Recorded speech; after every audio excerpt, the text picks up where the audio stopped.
Halo, assalamualaikum warahmatullahi wabarakatuh. Teman-teman, ya usia kita itu akan bertambah, itu nggak bisa dihindari ya. Pertambahan usia lama-lama nanti jadi lansia ya, orang tua.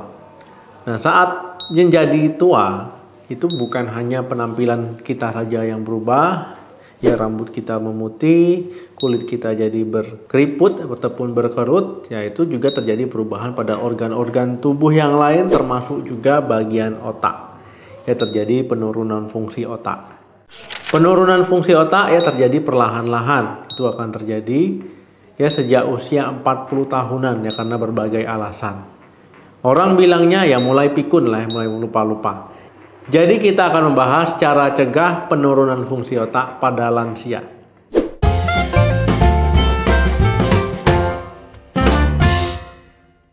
Teman-teman pernah merasa lupa ya meletakkan suatu benda? Ya jadi penurunan fungsi otak ya ataupun daya ingat ini akan seiring dengan bertambahnya usia.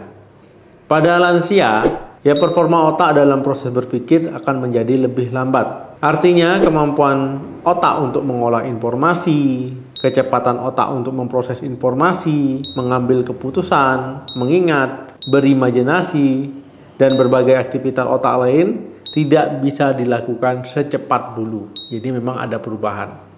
Penurunan fungsi otak ini bisa dicegah pada lansia ya dengan merubah gaya hidupnya. Jadi itu bisa dilakukan pencegahan supaya penurunannya itu tidak drastis ya. Yang pertama, aktif bersosialisasi. Jadi kalau orang tua semakin sedikit bergaul ya, berkomunikasi, bersosialisasi, ya ini dia akan lebih beresiko mengalami demensia. Ini berhubungan juga dengan penurunan fungsi otak. Nah, jadi teman-teman disarankan untuk tetap bersosialisasi, berkomunikasi gitu ya dengan orang lain ya supaya fungsi otak itu tetap terjaga. Jadi teman-teman ya bisa berkomunikasi dengan anggota keluarganya, dengan saudaranya, dengan teman-temannya, ya kemudian juga dengan tetangganya. Jadi harus berkomunikasi dan bersosialisasi ya baik di lingkungan rumah ya ataupun misalkan berkunjung gitu ya, berkunjung. Nah, jadi supaya fungsi otak tetap terjaga.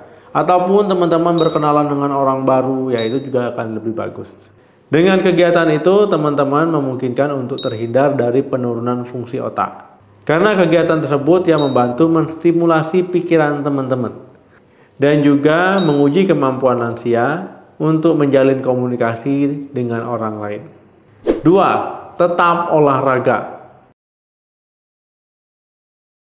Pada orang tua itu bukan berarti harus banyak istirahat ya kecuali memang ada penyakit-penyakit tertentu. Kalau tidak ada ya harus tetap aktif berolahraga. Ini penting ya terhadap fungsi otaknya.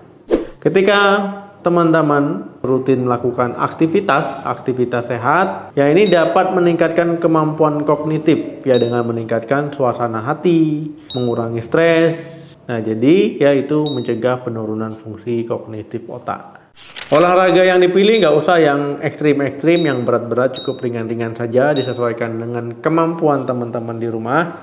Ya misalkan, ya bersepeda kalau masih bisa, ya jogging kalau masih bisa, jalan kaki, ya ataupun misalkan senam di dalam rumah, itu nggak apa-apa juga. Ya teman-teman, atau bisa mengikuti senam lansia misalkan ya. Nah ini boleh-boleh juga. Gak usah lama-lama 30 menit sehari ya teman-teman lakukan 5 kali dalam 1 minggu ya secara rutin. Ingat ya tidak usah yang berat-berat, disesuaikan dengan kemampuan dan kondisi masing-masing. Walaupun teman-teman olahraga ya kalau yang merokok ya jangan merokok lagi ya, hindari minuman alkohol. Ya tetap istirahat cukup dan kelola stres. Nah biasanya kalau olahraga itu stresnya biasanya bisa dikendalikan. Ketiga, tetap berpikir positif.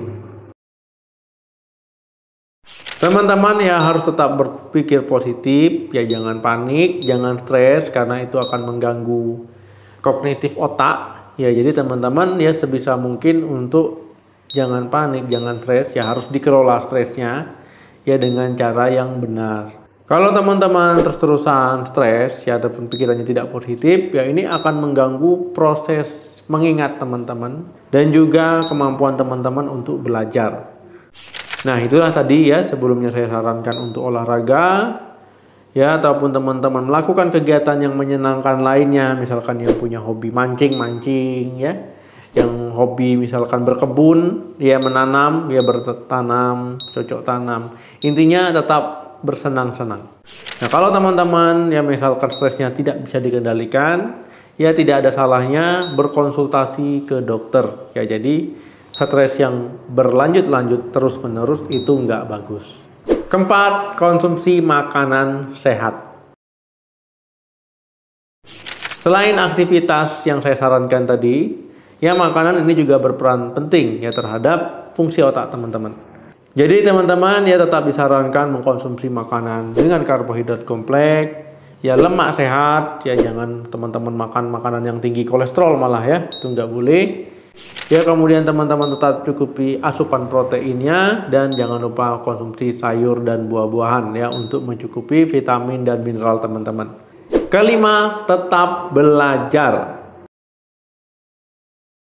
Teman-teman walaupun usia sudah tua, jangan teman-teman ya tidak belajar. Ya harus tetap mengasah kemampuannya, ini penting ya. Karena dengan belajar ini mencegah penurunan fungsi otak. Ya teman-teman misalkan baca buku ataupun baca cerita-cerita ataupun mengaji ya, mengaji ataupun misalkan teman-teman baca Quran ataupun misalkan mengisi teka-teki silang. Intinya mengasah kemampuan teman-teman. Ataupun teman-teman ya sekarang sudah banyak di media sosial ya, di YouTube teman-teman misalkan bisa menonton video masak, belajar masak, menjahit, bermain alat musik. Intinya tetap belajar. Kalau yang paling sederhana ya tadi ya baca buku, mengaji, ya misalkan baca cerita, ataupun teman-teman main teka-teki silang. Dengan begitu teman-teman yang mengasah daya ingat, mengasah kemampuan belajar, yang meningkatkan kognitif otak, itu adalah kegiatan yang positif. Nah teman-teman ya kalau ada saran ataupun ada tambahan silakan tulis di kolom komentar. Ya terima kasih yang sudah menonton video ini sampai habis. Jangan lupa like, share, dan komen. Sampai ketemu lagi di video saya selanjutnya. Salam sehat, sampai jumpa.